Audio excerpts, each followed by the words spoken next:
Hola, ¿qué tal amigos? Bienvenidos a un nuevo webcast de Impra Latina, la revista especializada en pinturas y recubrimientos para América Latina. Hoy tenemos un tema muy interesante sobre recientes temas de interés para la regulación del sector de pinturas. Vamos a hacer específicamente o enfatizar el tema en Colombia, pero obviamente también tocaremos algunos temas para América Latina. Pues para hablar de este interesante tema, invitamos a Julián Restrepo. Él es asesor y consultor técnico en recubrimientos y además es el presidente de STAR, que es la Asociación de Técnicos Andinos en Recubrimientos. Julián pues también es columnista de Impra Latina por más de 10 años y tiene una experiencia en general en la industria de hace más de 16 años. Entonces, Julián, pues bienvenido a este webcast de Impra Latina. Muchísimas gracias por aceptar la invitación. Hola Duván, muchas gracias por invitarme y bueno, siempre es un gusto estar aquí. Muy bien, Julián, pues muchísimas gracias. Vamos a comenzar entonces haciendo una introducción a todo este tema de regulación del sector de pinturas. Y bueno, inicialmente comencemos por qué análisis general hace sobre la actualidad del sector en el tema de regulación de pinturas y recubrimientos, tanto en nuestra región, América Latina, como en Colombia. Ok, pues el tema es que yo creo que estamos muy atrás de los países más aventajados tecnológicamente. Obviamente más atrás de Europa, más atrás de Estados Unidos, siempre, yo creo que siempre somos más reactivos que proactivos. Esto quiere decir que más actuamos cuando la legislación está que a participar en las leyes. Yo diría que ese sería un buen resumen de cómo las empresas actualmente están formulando sus productos y reaccionando ante la legislación actual. Y con respecto a años anteriores, ¿cómo ha avanzado ese tema de las legislaciones acá en nuestra región? Desde luego hemos mejorado o intentamos mejorar. La ruta la trazan obviamente los países más aventajados. En cualquier caso, yo creo que nuestra cultura siempre va en esperar a que los otros hagan y esperar a ver cómo reaccionan. En algunos casos eso es ventajoso.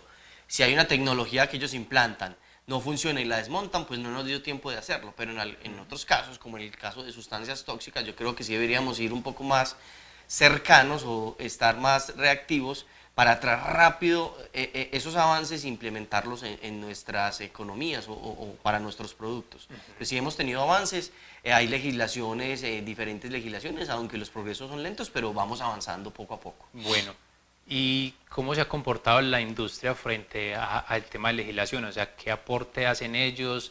¿En qué tanto hacen o enfocan sus esfuerzos a que existan más regulaciones para un provecho también tanto de ellos en mejorar las formulaciones y también pues para la industria en general?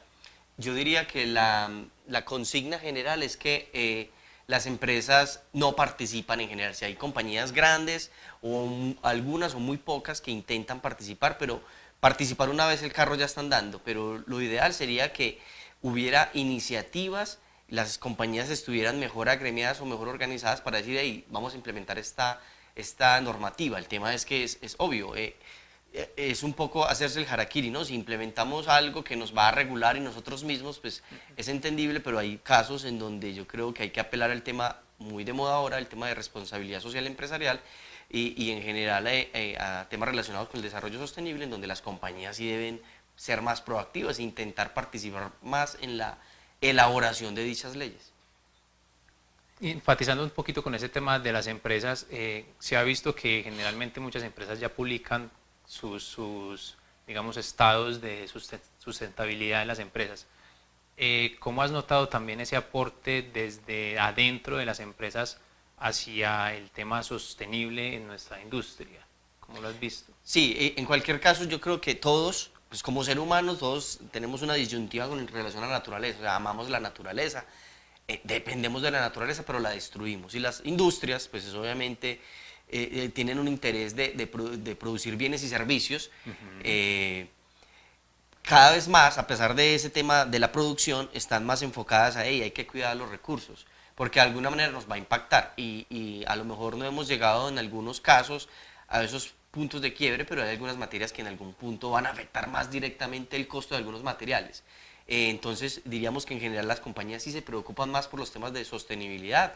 De hecho, hay los 17 Objetivos del Desarrollo Sostenible que muchas compañías ya los tienen, que se los saben, digamos, más que los mandamientos, por decirlo así, y son muy interesantes, pero son difíciles de cumplir todos. pero sí abogan mucho más por el tema de la reducción de la huella de carbono, el tema del desarrollo sostenible, son más lejanos el tema de la huella hídrica y demás, pero digamos que sí estamos las compañías propendiendo por el desarrollo de productos al menos ambientalmente más amigables. Y finalizando esta introducción ya para entrar en materia profundamente en el tema de regulaciones, desde tu experiencia ahora con el tema de la asesoría y la consultoría, ¿analizas que las empresas necesitan mucha más asesoría en ese aspecto aún? Hay empresas que todavía están muy crudas en todos esos aspectos medioambientales y de regulación. Sí, desde luego, el tema es que hay mucho desconocimiento, incluso pues, catalogar un producto como verde es aún difícil. Muchas compañías se basan en simplemente poner un color verde o hacer algo alusivo a la naturaleza. Si hay desconocimiento, entonces eso hace que no solo desconocimiento de los materiales y de los procesos, sino del impacto y de la legislación. Entonces desconocer, pues obviamente no te exime del cumplimiento de la ley, pero desafortunadamente sería un primer punto. Lo que hay que hacer es sensibilizarlas más, que se informen mejor y que conozcan los impactos.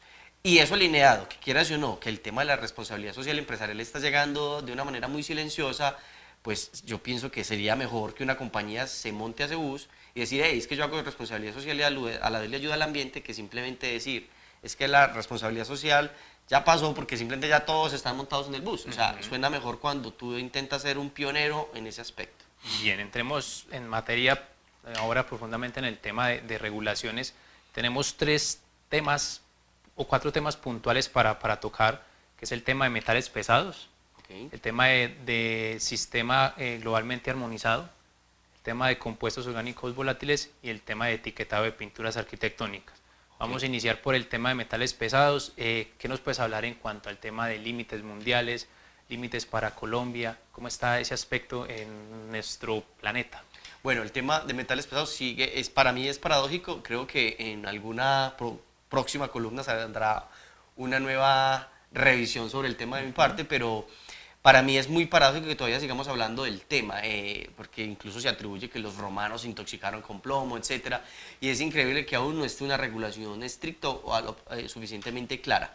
Hay avances en el tema de la regulación, pero en general los países, al menos en nuestro mercado, en rigor no tienen completamente establecidos unos límites. Hay unos avances en Argentina, en Brasil, en el mismo Uruguay, pero el resto de países no es la constante. Incluso no están homologados los límites, está viendo que somos un mercado común, eso es un poquito peligroso. Ok. Ahora, de pronto enfatizar un poquito más en el tema de Colombia también. Aquí en Colombia, ¿qué se ha hecho en cuanto a intentar, digamos, regular ese aspecto? ¿Hay leyes, hay proyectos de ley? ¿Cómo se ha manejado ese aspecto? Correcto, bueno, ahorita olvidé mencionar, por ejemplo, en la región tenemos unos límites de 600 ppm, actualmente hay un proyecto de ley, es un proyecto, ¿no? O sea, es decir, puede que no se lleve a cabo, esperemos que sí. El proyecto de ley surgió con esa misma filosofía. Es decir, vamos a regular en Colombia los productos con plomo, no solo pinturas, ¿no? En general, muchos de los productos manufacturados y comercializados en el país. El tema es que incluso la legislación empezó en 50 ppm, que es una legislación incluso más estricta que los mismos Estados Unidos, que tienen alrededor de 90 ppm. El proyecto de ley sufrió una revisión y dijeron, no, vamos a dejar el límite en 100. Y este límite lo alinea con las NTC, que por ejemplo en esmaltes o la de vinilos, la NTC 1335, dice, oye, ojalá utilizar materias primas que tengan un contenido de plomo por debajo de 100 ppm. Entonces, al parecer eso fue bueno porque la alineó. Lo que veo mal es que estamos por fuera de Argentina y Brasil, por ejemplo, en un mercado común. Entonces, lo que podríamos hacer es que si vamos para afuera, estamos ganados, pero si van a entrar productos de afuera, nos vamos a restringir. Entonces, ahí vamos detectando un elemento común, y es que a lo mejor no estamos participando lo suficientemente o lo tan activamente como se quisiera para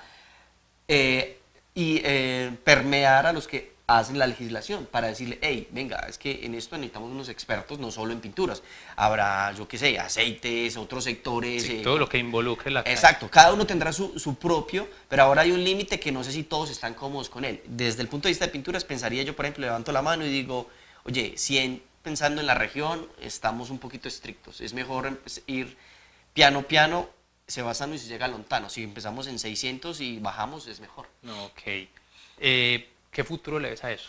qué futuro le ves a esa ley? Hay que de pronto invitar a los empresarios a que se congreguen de pronto a asesorar también a los que generan esas leyes para impulsar de pronto que la regulación no comience a ser tan estricta como estás planteando. ¿O cómo ves eso? Hay que ser un poco más filosóficos. El tema es que la ley es política. Y tenemos nuestras críticas a la política, ¿no? Siempre vemos noticias no necesariamente muy agradables relacionadas con la política. Hay que entender que incluso eso tiene sus ciclos, es decir, las leyes van a tener unos ciclos relacionados con los periodos presidenciales, por ejemplo.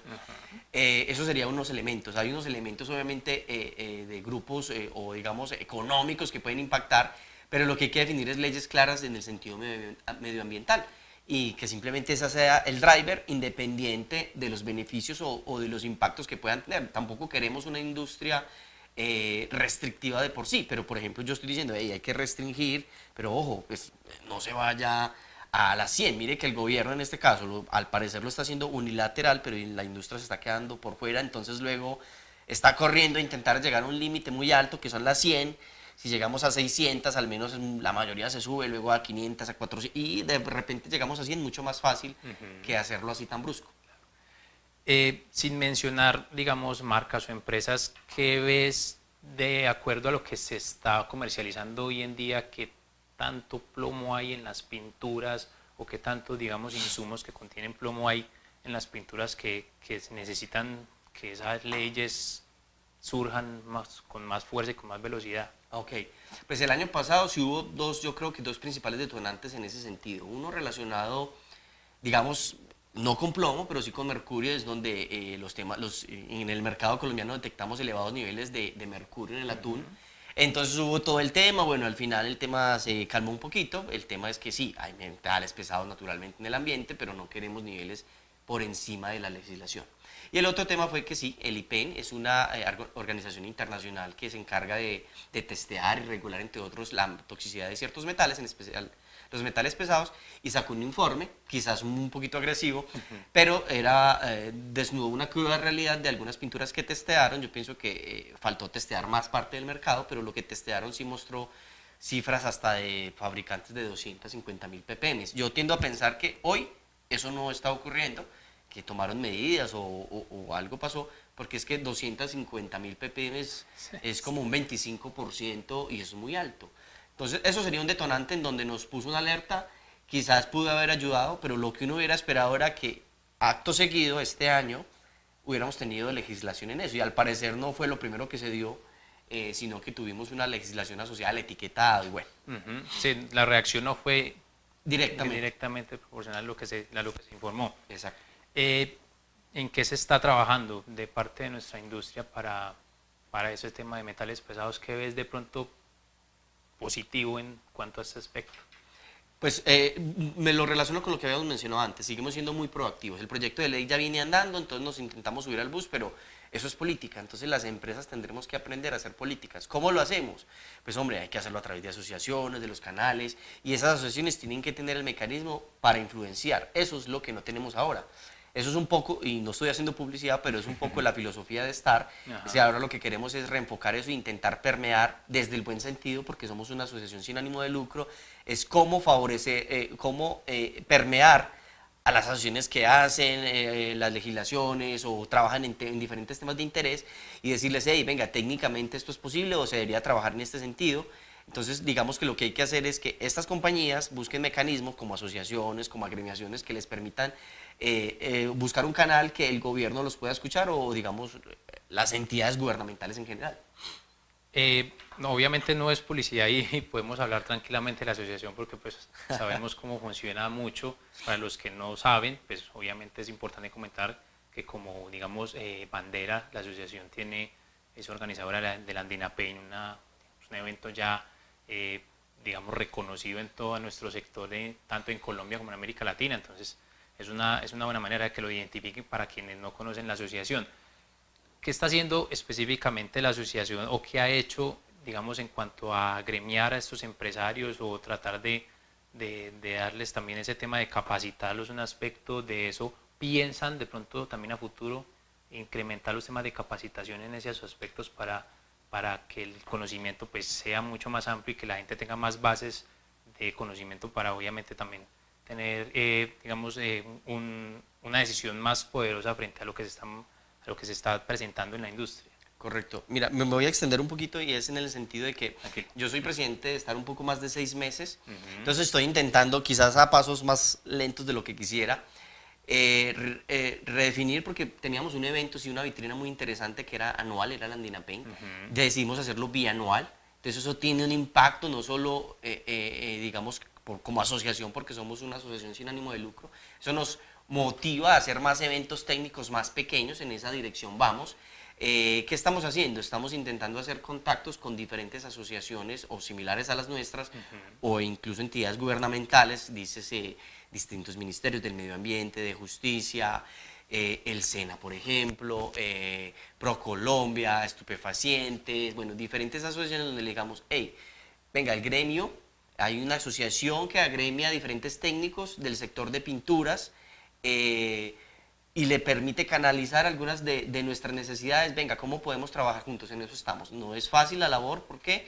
Porque, bueno, implica mucho lobby, implica muchos contactos, a veces la respuesta no es tan inmediata, es decir, hay respuestas con entidades gubernamentales que pueden tardar 1 o 2 semanas, y mientras das otra respuesta y así sucesivamente. Pero hemos tenido acogida, en general hay agremiaciones que nos dicen, hey, qué bueno saber que ustedes existen, venga, ¿cómo podemos trabajar? Entonces estamos afilando, o mejor lubricando, ver cómo logramos lograr una empatía que nos permite una dinámica conjunta con otras asociaciones. Bueno, otro tema que tenemos para tocar es el tema de sistema globalmente armonizado, las siglas SGA.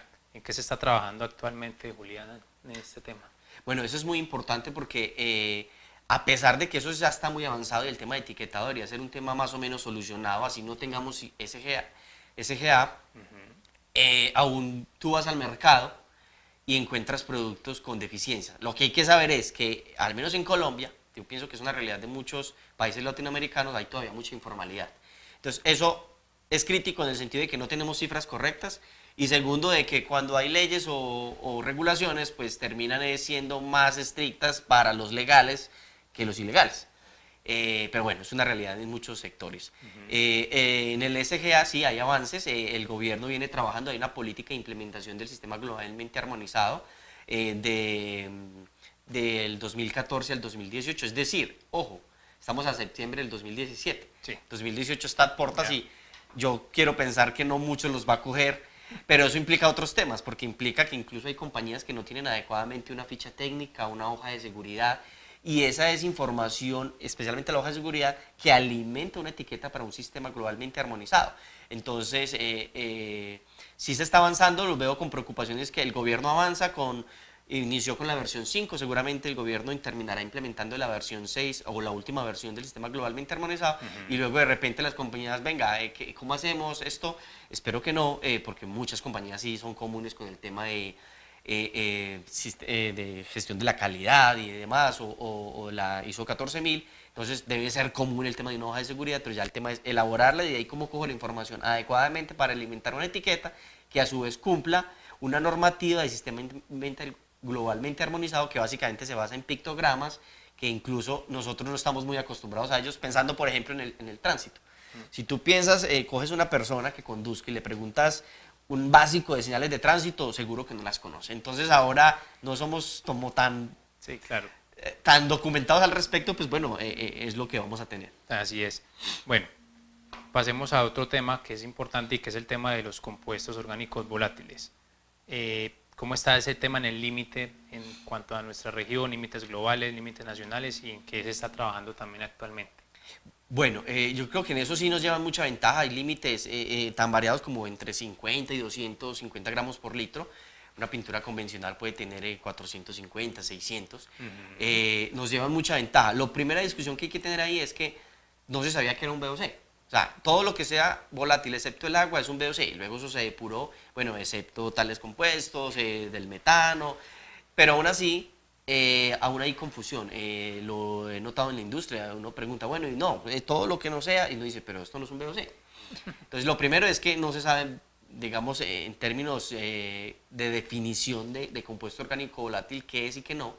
Y lo segundo es que, claro, en la legislación no hay al menos un proyecto visible, pero sí sé que se viene trabajando tras bastidores en ese tema. Entonces, de repente nos va a coger y lo mismo va a ocurrir. Bueno, de repente esto ya está en otro país, venga, vamos a coger tal límite. Entonces, lo mismo, si ya sabemos que eso está como medio sonando, sería ideal intentar permear esa legislación y decir, bueno, en estos casos está el valor, en estos otros casos, o por productos, porque una cosa es la industria cosmética, otra cosa es la industria de pinturas, la del caucho, etcétera. Entonces, no es tan claro como el tema de metales pesados, que ya tenemos un proyecto de ley, claro, en el sistema globalmente armonizado, que ya tenemos un plan para la implementación en el 2018. Aquí se viene trabajando, no hay nada establecido, al menos que yo tenga esa información, pero se viene trabajando tras bastidores. Ok, lo que se ve de muchas empresas es que ya, digamos, su tema bandera, digamos, en cuanto a las empresas formuladoras, las empresas químicas, mucho de su tema bandera ahora es bajo contenido de VOC, ¿cierto? Y es una palabra que ya casi que está acompañando a todos los productos que están lanzando. ¿Cómo ves eso? ¿Qué análisis puedes hacer de eso? Correcto. No, eso es bueno, porque en teoría se están adelantando.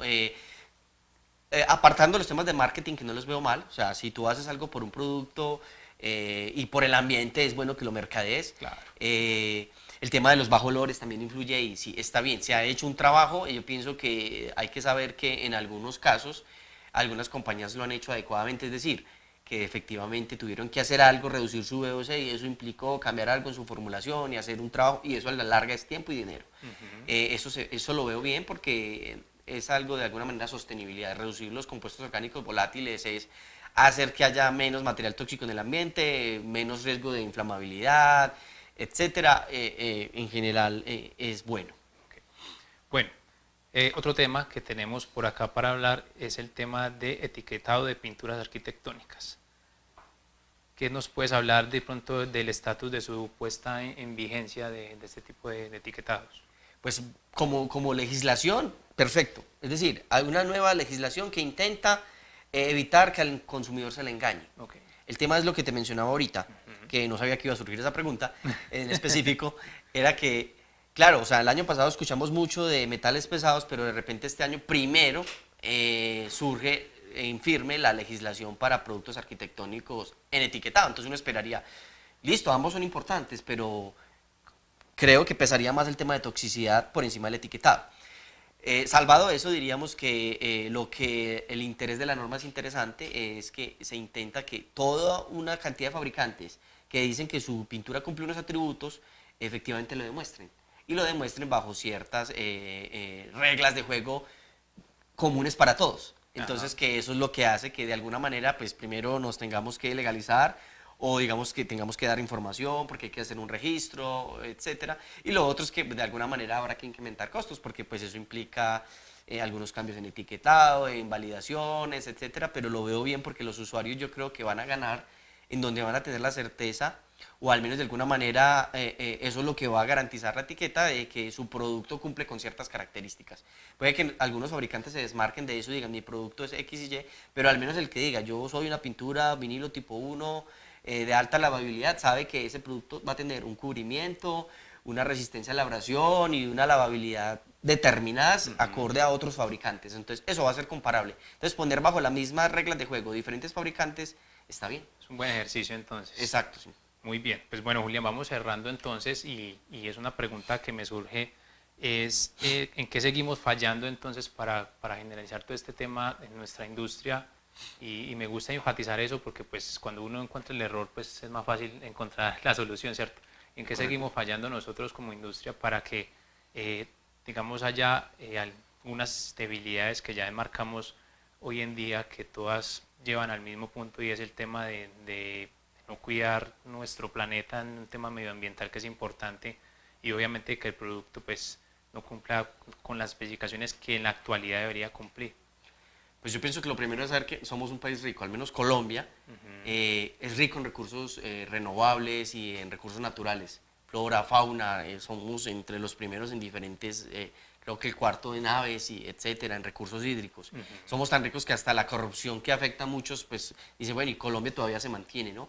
Entonces, digamos que eso va apoyado en que tenemos muchos recursos, muchos recursos. Se me escapa un poco la orientación de la Me perdí aquí porque me quedé pensando en la de... Dale, dale. Pero como qué inquietud te surge ahí. Pero, no, que decía que, bueno, que quería orientar a que seguimos siendo un país muy rico. Ujú. El tema es que, pensando en que somos tan ricos, subestimamos un poco ese tema porque, bueno, como tenemos agua y en abundancia, aparentemente, bueno, hay unas zonas que no, la Guajira no. Entonces eso hace que nos confiemos. Ajá. Si fuéramos un país diferente, como Francia con el tema del agua o como un desierto, digamos, o tuviéramos, digamos, un país mayoritariamente desértico, yo creo que estaríamos más preocupados. En eso fallamos, en que nos confiamos. Segundo, en que nuestras, al menos ciertos sectores industriales, digamos el de la industria de pinturas, todavía no permea adecuadamente la legislación. O necesitamos una dinámica en donde la legislación, ese ejecutivo, se relacione mejor con este sector industrial, pero de manera adecuada. O sea, hablo en términos de esa responsabilidad social que hay, en donde vamos a interactuar para hacer las leyes, en donde permitan un menor impacto a los usuarios y a su vez ofrecerles productos de mejor calidad y garantizar un desarrollo sostenible, por ejemplo. Claro Eso, que sí. y de hecho nuestros gobiernos deben estar alineados con eso, porque se supone que nuestro gobierno se debe alinear con los directrices de los objetivos del desarrollo sostenible. Una última pregunta que me surge y es que pues nosotros como en Impra Latina hemos o constantemente publicamos novedades que se estén presentando. Generalmente vemos que muchas universidades que trabajan en el tema de investigación están manejando mucho el tema de buscar alternativas biológicas, tipo de recubrimientos biológicos un sinfín de características. ¿Cómo ves ese, digamos, trabajo que hacen las universidades? Obviamente se ve bueno, pero ¿qué tan real llega a ser a que toque nuestra industria como tal, nuestra industria química, nuestra industria final, esos proyectos tan interesantes que hacen los investigadores en tema de recubrimientos base biológica basados en plantas, en frutas, e incluso en las características que tienen los animales por alguna característica que tengan en su cuerpo que pueda ser utilizado Okay. para formular? ¿Cómo ves eso y qué tan real o qué tantos llegan esos proyectos a ser reales en nuestra industria? Bueno, habría que decir que ellos hacen la tarea, es decir, la función Sí. de un investigador es contribuir a la ciencia y al desarrollo de nuestro país, de la construcción de, si se puede, mundial, digamos. Por eso incluso las universidades intentan publicar en revistas indexadas, es decir, Ajá. hay un público internacional que valoró esas investigaciones y están aprobadas. Entonces, ellos hacen la tarea. Pero no necesariamente ahí está el tema bueno, la aplicabilidad industrial, lo que Sí, llamamos la exacto. relación universidad-empresa-estado o universidad-empresa. Ese es el tema de la transferencia tecnológica que hablamos. Ellos hacen la tarea, hay unas universidades que van más allá y sí, tienen unidades de transferencia tecnológica. Específicamente en el caso de base biológica es interesante, pero pensaría, por ejemplo, un caso del biodiesel. Ahí el biodiesel base biológica, o sea, partimos de un biodiesel de origen del petróleo. Sí. Resulta que obtenemos un biodiesel que llamamos de primera generación, que se obtiene del aceite mayoritariamente de palma, por ejemplo. Y hablamos ya incluso de biodieseles de segunda y tercera generación. Dice, pero ¿por qué si ya es el biodiesel? Si ya hay biodiesel es la solución al problema, ¿no? Ajá. Pero resulta que el biodiesel, el de primera generación, ya se ha mostrado que tiene un problema. El aceite de palma compite con los alimentos y no podemos hacer que un combustible compita con los alimentos. Entonces, primer problema, no podemos hacer que algo... Hay un capítulo de Los Simpsons en donde Homero coge carga el carro y él toma... Y parece gracioso, pero Los Simpsons se han anticipado a muchos problemas que hay. De hecho, hay diferentes análisis en internet. Pero eso es un primer problema. No podemos permitir que los combustibles compitan con los alimentos. Salen los biocombustibles de segunda generación. Ah, puede ser aceite de cocina usado. Gol. El aceite ya tuvo un uso. Es un residuo, no lo hagamos residuo, sino que valoricémoslo y lo convertimos en combustible. ¿Cuál es el problema? Pues que lo seguimos quemando.